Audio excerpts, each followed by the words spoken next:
Saludos nuevamente. Ahora vamos a continuar y a finalizar con este capítulo de las macromoléculas o las moléculas biológicas. Nos faltaban solamente dos grupos de moléculas por examinar, que vamos a comenzar con las proteínas. Las proteínas son polímeros, pero en este caso la subunidad, los bloquecitos del Lego van a estar hechos de aminoácidos. Aquí en las funciones vamos a ver de todo. Las proteínas hacen un poquito de todo. Hay algunas que son estructurales, por ejemplo, la queratina que forma su pelo, la uña, la parte más externa de las células de la piel, los cuernos de los animales, de los mamíferos que tienen cuernos, etc. Hay otras que forman la seda con la que las arañas hacen su telaraña. Algunas son llamadas enzimas, que son aquellas que pueden promover reacciones químicas. Permiten que reacciones químicas se lleven mucho más rápido de lo que se llevarían a cabo si no estuvieran presentes las enzimas. Hay otras proteínas que se encargan de transportar cosas. Por ejemplo, la hemoglobina es una enzima, es una proteína que tenemos en nuestra sangre. Nuestros glóbulos rojos están llenos de hemoglobina y el propósito es cargar con las moléculas de oxígeno van a ser transportadas a todas nuestras células porque las necesitan, ¿verdad? Eh, Hay otras, por ejemplo, que son contractiles y permiten movimiento. Ahí se encuentra la actina y la miosina. Vamos a ver más ejemplos de ellas, pero estas las vamos a ver tanto como parte de la célula, en el esqueleto de la célula o el citoesqueleto, como es que se llama realmente, y en los músculos. Estas proteínas forman principalmente nuestros músculos. Y por eso, pues a mí me gusta llamar a las proteínas como los MVP, ¿no? Hacen de todo, ¿verdad? Estos son algunas, es una pequeña fracción de todo lo que hacen en nuestro cuerpo.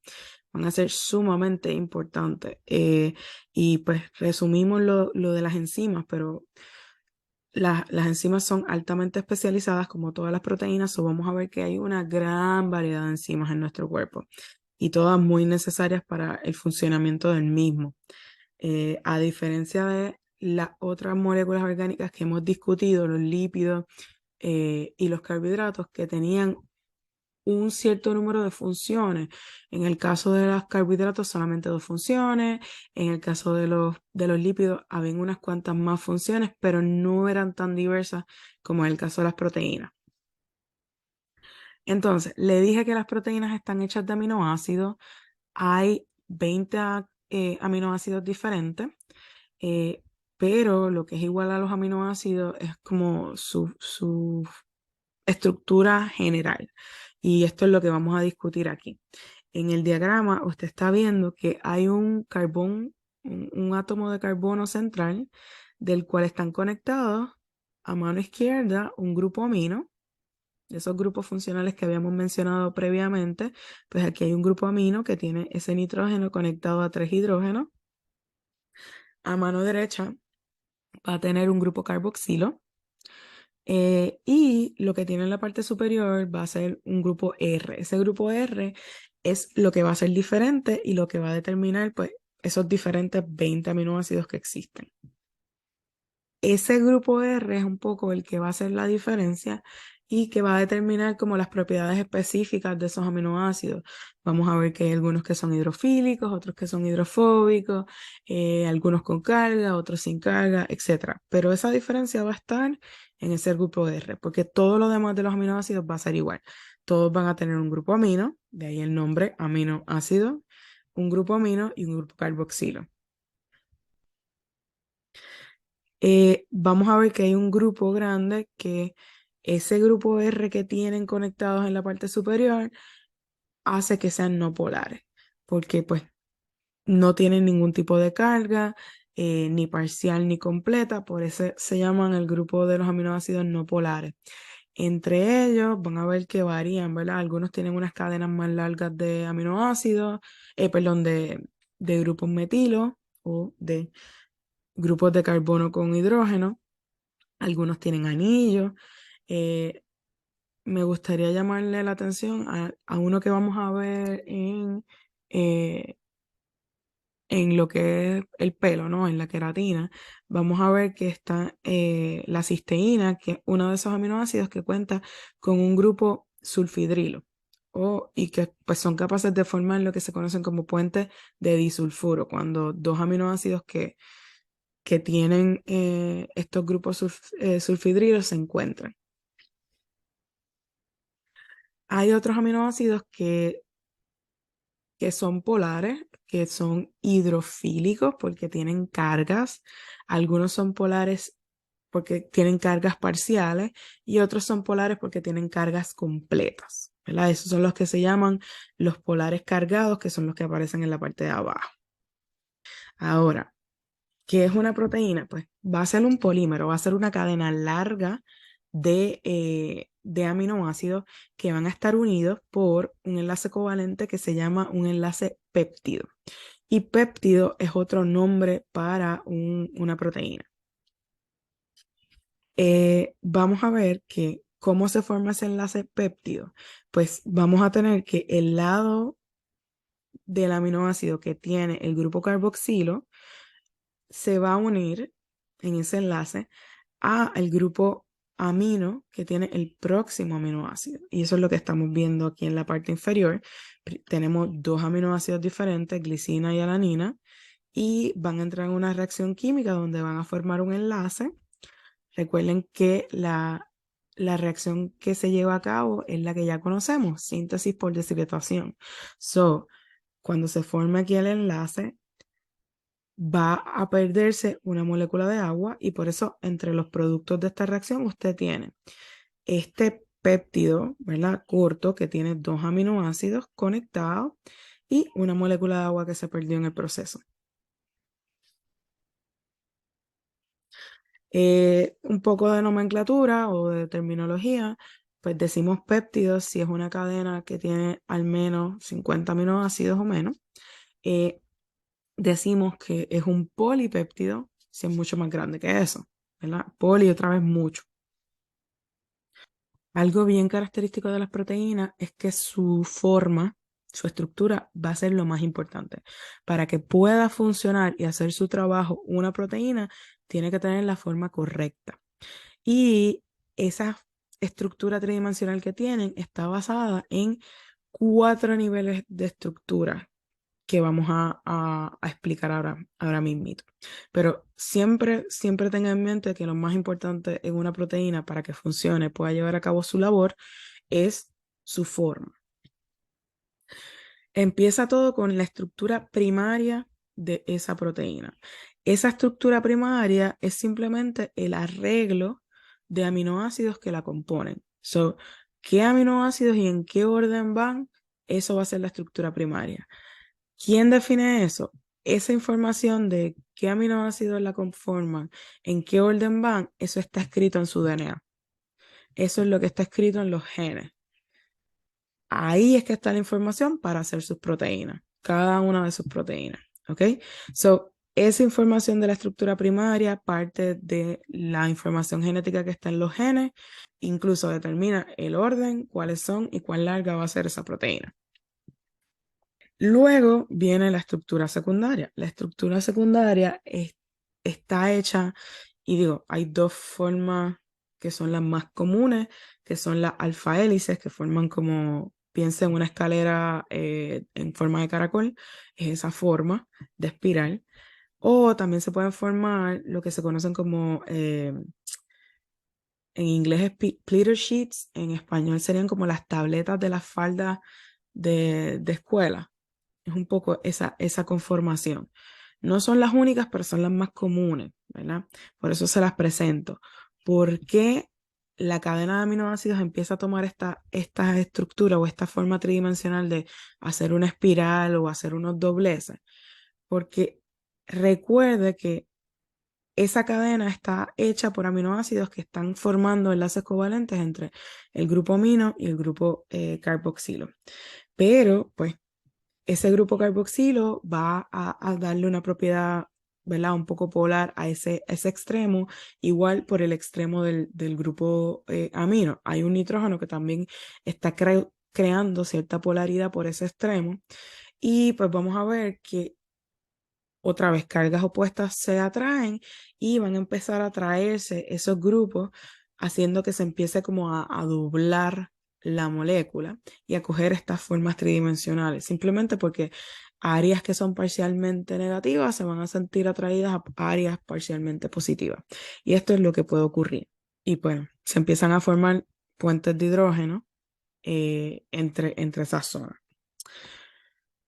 Próximo nivel, el nivel terciario. El nivel terciario ya un poco aquí, esta estructura que usted ve que parece como un fideíto largo, ya es esos dobleces de tableta o esa hélice ya formada.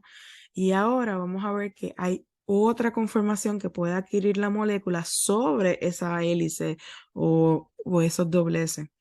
Y va a estar dada por los grupos R, por los grupos que daban la distinción de qué aminoácido estamos hablando en específico. Esos grupos también pueden empezar a interactuar. Recuerde que hay algunos que no son polares, que no van a querer estar en contacto con agua y van a empezar a doblar la molécula, cosa de que esas áreas no polares se queden hacia adentro y no toquen el agua. Otra cosa que puede pasar es que esas zonas que son cargadas o zonas que son polares igual se van a sentir atraídas entre ellas y van a crear otros dobleces en otras direcciones. Le dije, si tiene algunos que tienen grupos sulfidrilos, pues se van a formar lo que se conocen como puentes de disulfuro, porque hay dos sulfuros envueltos. Y esto es todas las maneras en que puede empezarse a doblar esa molécula en más direcciones e ir cambiando su forma. Ahora, estamos en el nivel terciario y todo se basa en esa estructura primaria, en ese nivel primario, porque es esa organización y ese orden original de los aminoácidos en esa cadena, en ese polipéptido, lo que va a determinar qué dobleces ocurren en la estructura secundaria y qué otras modificaciones o cambios en la forma van a ocurrir a este nivel terciario. Hay algunas proteínas que se quedan hasta aquí, hasta la estructura terciaria, porque son proteínas que cuentan de un solo polipéptido. Ahora, hay otras proteínas, que son muchas más, que llegan hasta un nivel cuaternario, porque la proteína está hecha de múltiples polipéptidos que están como entrelazados. Ese es el caso del ejemplo que le pongo aquí, que es hemoglobina. Hemoglobina está hecha de 4 polipéptidos y pues unos grupos en específico, los grupos M, que ahí es donde se va a pegar el oxígeno que es transportado por esta proteína. So, si la proteína está hecha solamente de un polipéptido de una cadena de aminoácidos, se queda en la estructura terciaria. Si está hecha de múltiples polipéptidos, pues llega hasta tener una estructura cuaternaria. Ahora, recuerde que es bien importante que la proteína termine con la forma correcta. Si algo pasa que cambia la forma, esa proteína puede hacer que no funcione o que no pueda hacer el trabajo con la misma facilidad que lo haría si tiene la forma correcta. Entonces, esta figura se la puse aquí simplemente porque le puede servir de referencia en los distintos niveles que ya hablamos. Muestra un poco las distintas interacciones, enlaces que se pueden dar para ir doblando la proteína por distintas maneras. Ya muchos de estos se los mencioné, ¿verdad? Enlaces iónicos, el que las partes, los grupos R no polares no quieran tocar el agua y doblen la molécula hacia adentro. Todo eso ya se lo mencioné, simplemente les puse esto aquí para que les sirva de referencia. Como les dije ya, para las proteínas lo más importante es su forma. Cualquier cosa que haga que cambie la forma de la proteína va a afectar la función que puede llevar a cabo esta proteína. Cosas que pueden pasar es que bajo condiciones, digamos, de altas temperaturas, cambios en pH, puede ocurrir que las proteínas pasen por un proceso que pierda su forma.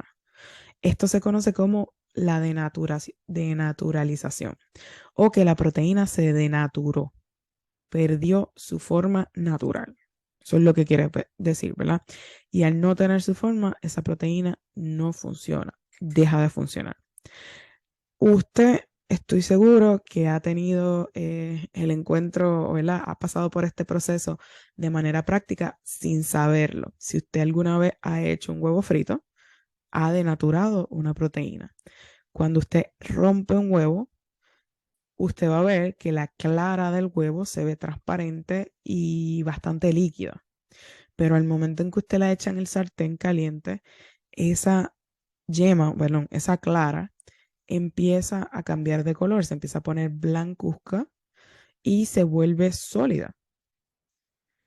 Y ese proceso que se está llevando a cabo con el usted aumentar la temperatura, calentar ese huevo, usted está denaturando la proteína que está en la clara del huevo, que se conoce como albúmina.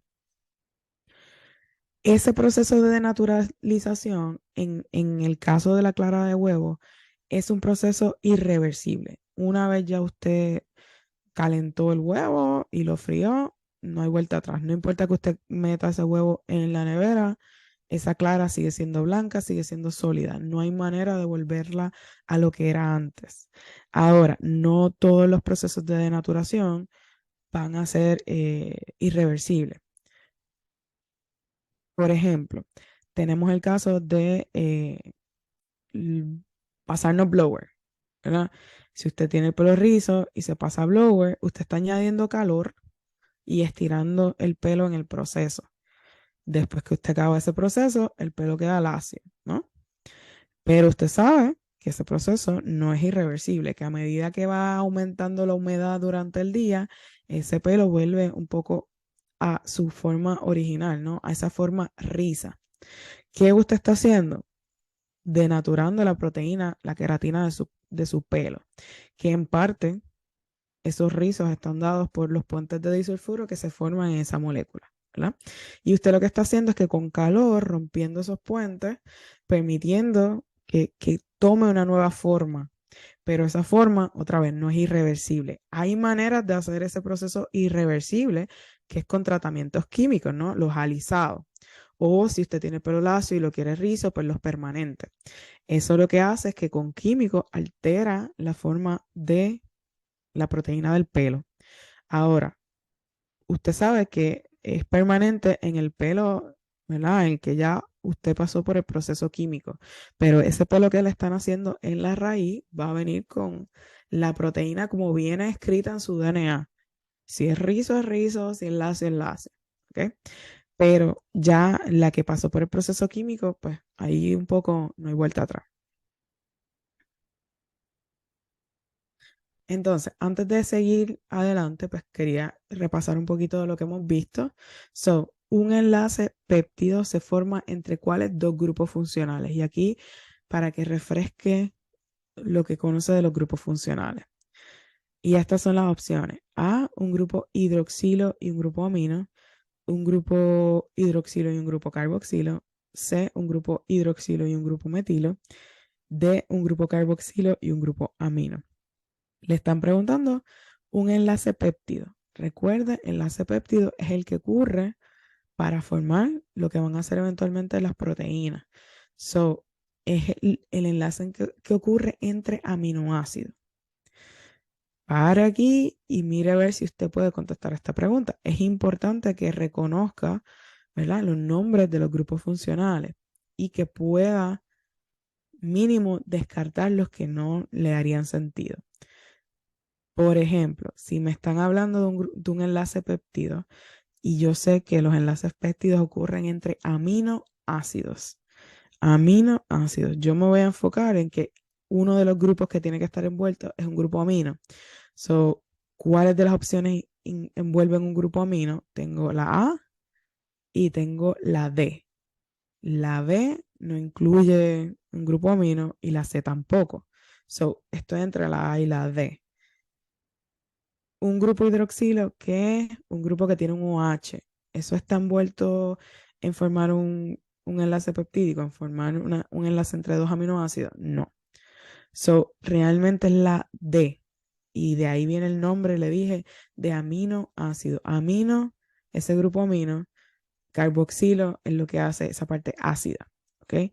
So, nada, vaya buscando cómo un poco aprenderse. Yo sé que es mucha terminología nueva, pero hay que buscarle la lógica, ¿verdad? Para que usted pueda ir aprendiéndose todo este vocabulario y esta terminología. Nos movemos a lo que son los ácidos nucleicos. Los ácidos nucleicos están formados por monómeros que llamamos nucleótidos. So, aquí los bloquecitos de Lego son nucleótidos. Hay, ¿qué? 5 nucleótidos diferentes, ¿verdad? Pero depende de la molécula del ácido nucleico que estamos hablando, siempre hay 4 diferentes.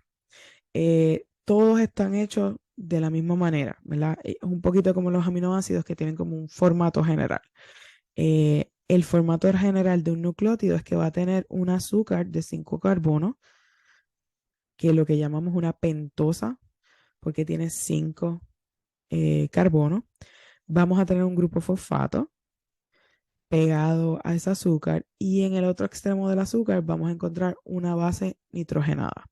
So, vamos a ver que tiene anillos hechos de nitrógeno, no de carbono, de nitrógeno. Puede ser que esa base tenga 2 anillos o un anillo. De las representantes de los nucleótidos que tienen bases con un solo anillo, pues tenemos timina, uracilo y citosina, que son 3 nucleótidos. Y las que tienen bases nitrogenadas con 2 anillos, tenemos guanina y adenina. Y esos son el total de los 5 posibles nucleótidos que vamos a encontrar en los ácidos nucleicos. Otros nucleótidos importantes, pero que no necesariamente vamos a encontrar dentro de los ácidos nucleicos, pero que sí vamos a seguir hablando de ellos. El principal, el ATP o el trifosfato de adenosina. ¿Qué es esto? Esto es la moneda con que se paga todo en la célula. En Puerto Rico es el dólar, en Europa es el euro, en Estados Unidos también es el dólar, en la célula es ATP. Esta es la moneda con que se paga todo. Es, es una, es como una batería recargable, de donde sale la energía para hacer todos los procesos que se tienen que hacer dentro de la célula. ¿Ok? Vamos a hablar un montón de ATP más adelante, pero quiero que vea que es un nucleótido que está hecho de un azúcar de 5 carbonos, de una pentosa. Pegado tiene una base nitrogenada que es adenina, por eso que es adenosina trifosfato. Y a diferencia de los nucleótidos que vimos anteriormente que tenían solamente un grupo fosfato, ATP tiene 3 fosfatos, por eso es adenosina trifosfatada o trifosfato de adenosina, se usan las dos. Pero usualmente vamos a hablar de él como ATP. Cuando vemos la molécula de ATP y tiene esos 3 fosfatos, es una molécula cargada de energía.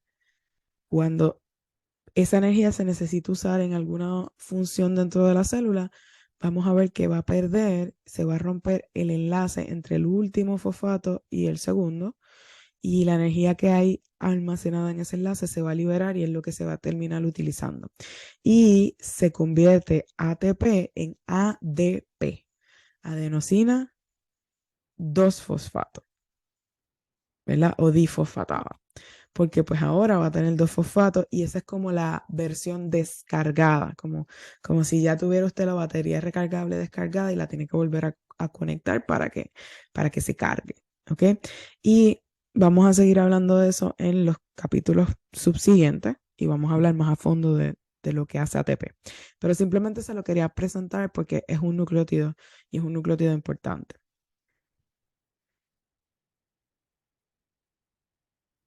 Y bueno, aquí le estaba mostrando un poco esa reacción de liberar energía, porque pues en ese último enlace de los fosfatos es que se almacena la energía y es la energía que se va a utilizar en las reacciones dentro de la célula.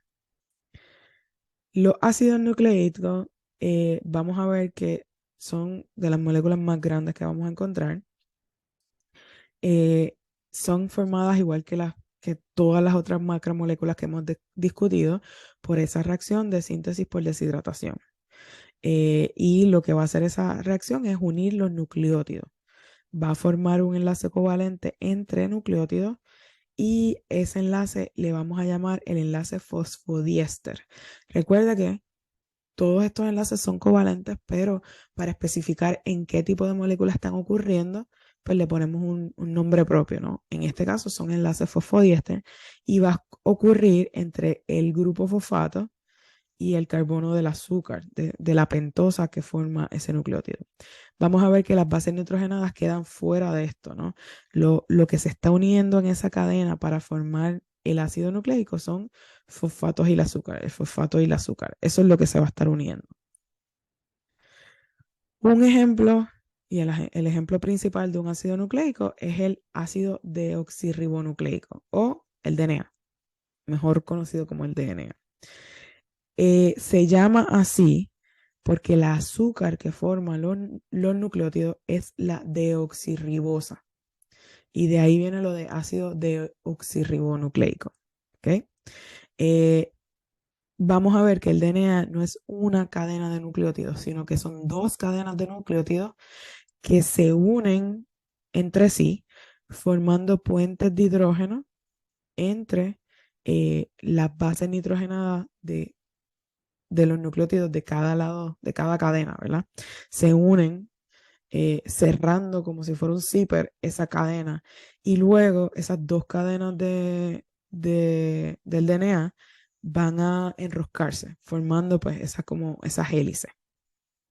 Es una molécula súper, súper, súper estable y eso es lo que queremos, ¿verdad? Porque esa molécula guarda la información, es como el plano con las instrucciones para hacerlo usted, con, con ese manual de instrucciones usted no quiere que nadie juegue, que nadie altere cosas, porque eso implica que están alterando la información para hacerlo usted, para hacer todas sus células.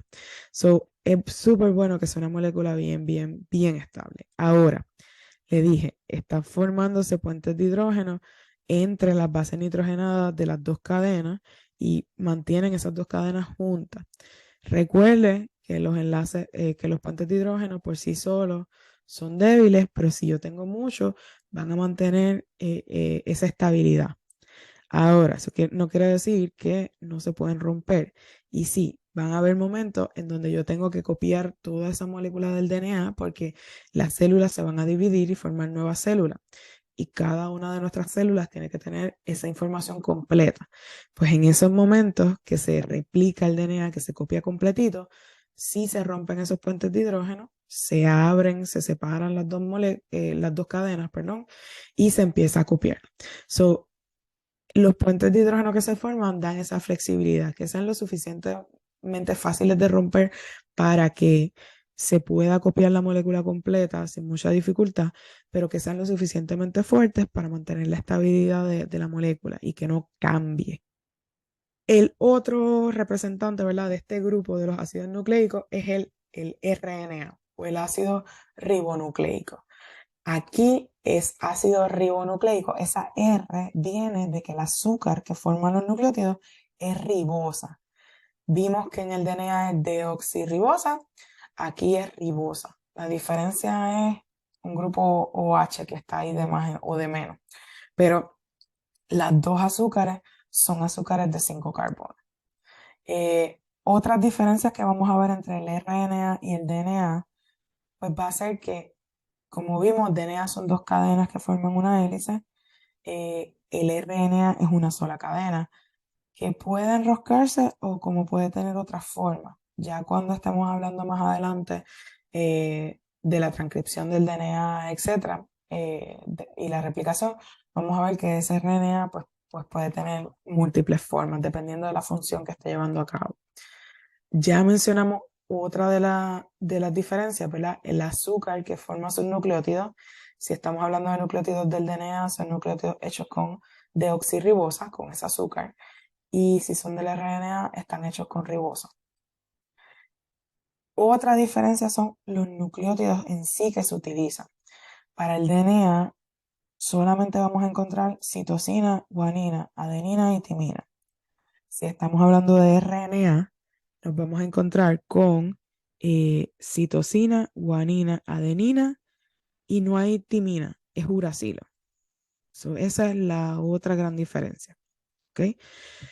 Y pues al final las funciones que llevan. Ya usted sabe que el DNA tiene la información para hacerlo usted, tiene las instrucciones, pero el RNA tiene otras funciones.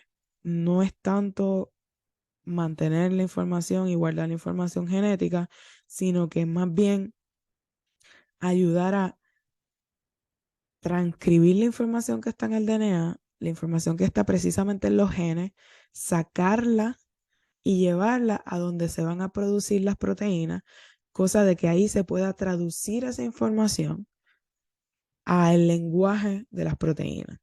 Y hablamos de traducir porque el RNA está escrito en nucleótidos, ¿verdad? Porque es un ácido nucleico. Y las proteínas, a lo que se va a convertir esa información, está escrita en otro lenguaje, que es el lenguaje de los aminoácidos. Y ese proceso lo vamos a ver ya más adentrado en el semestre, cómo es que se da. Pero pues para que sepa que esas son las funciones, ¿verdad? Que va a tener ese RNA. Repasando, ¿en qué se diferencian el ATP, que ya lo mencionamos, con el DNA que justo acabamos de hablar de él? A, el ATP está hecho de enzima y el DNA está hecho de RNA. B, el ATP es una molécula de una sola cadena y el DNA es de doble cadena. C, el ATP es una molécula estable y el DNA es una molécula inestable. La última opción, el ATP es un monómero y el DNA es un polímero de nucleótido. ¿Cuál ahí es la opción correcta, ¿verdad? Párelo, mírelo con calma, de manera que usted, ¿verdad? Repase. Una manera de ver esto, pues primero saber de qué nos están hablando. Nos están hablando de DNA, que es un ácido nucleico, que sabemos que es una molécula inmensa, larguísima, hecha de nucleótidos. El ATP sabemos que no es un ácido nucleico, es un nucleótido que se utiliza para guardar por periodos cortos de tiempo energía. Mirando las opciones, la primera nos dice que el ATP está hecho de enzimas. Las enzimas son proteínas, nada que ver con el ATP, que es un nucleótido. Eliminamos esa de ya. La B, el ATP es una molécula de una sola cadena. Como dijimos, el ATP es un nucleótido, no tiene cadena. No son muchos nucleótidos, es solamente uno. Eliminamos la B.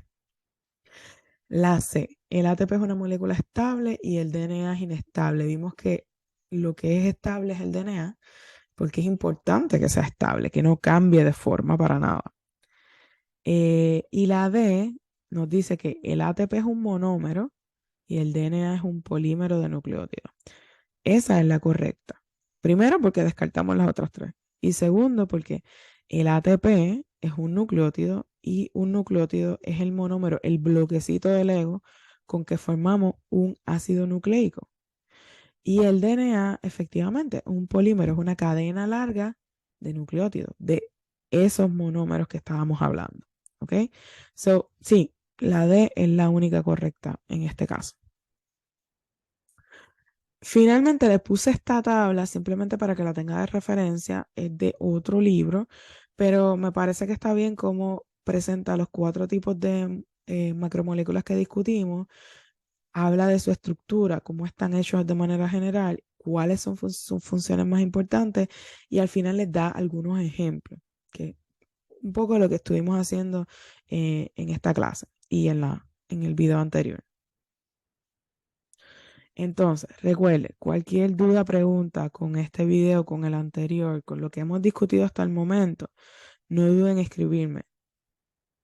Y nada, esté pendiente de su email porque yo lo voy a mantener al tanto de cómo va surgiendo, ¿verdad? La situación, cómo nos vamos a reunir la próxima semana.